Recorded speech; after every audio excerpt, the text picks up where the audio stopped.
ત્યારે મંત્રી બચુ ખાબડ સતત બીજી કેબિનેટ બેઠકમાં ગેરહાજર રહ્યા છે। મનરેગા કૌભાંડમાં મંત્રી બચુ ખાબડના બંને પુત્રોની ધરપકડ કરાઈ છે। ત્યારે પુત્રોની ધરપકડ બાદ મંત્રીની સચિવાલયમાં ગેરહાજરી સૂચક માનવામાં આવી રહી છે। છેલ્લા 2 અઠવાડિયાથી મંત્રી મંત્રાલયમાં દેખાયા નથી। દાહોદમાં કાર્યક્રમમાં પણ મંત્રી બચુ ખાબડને દૂર રાખવામાં આવ્યા હતા।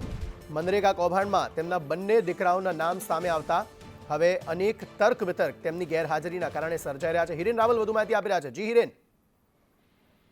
દાહોદ જિલ્લામાં મનરેગા કૌભાંડમાં મંત્રી બચુ ખાબડના બંને દીકરાઓ એટલે કે બળવંત ખાબડ અને કિરણ ખાબડના નામ સામે આવ્યા બાદ પોલીસ ફરિયાદ અને બંનેની ધરપકડ કરવામાં આવી છે। બંને અત્યારે જેલ હવાલે છે। જો કે આ ઘટના પછીથી રાજ્ય સરકારના મંત્રી બચુભાઈ ખાબડ છે તે સતત ગાંધીનગર પોતાની ઓફિસ અને કેબિનેટ બેઠકમાં ગેરહાજર જોવા મળ્યા છે।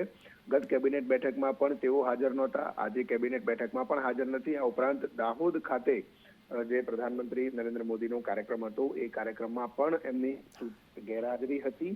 અન્ય મંત્રીઓ અને સ્થાનિક ધારાસભ્યો હાજર હતા, પરંતુ બચુ ખાબડ જ આ કાર્યક્રમમાં હાજર નહોતા।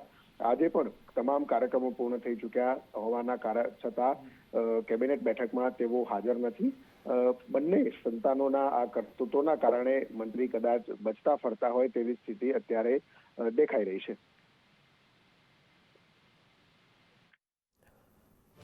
આભાર સમગ્ર માહિતી આપવા માટે।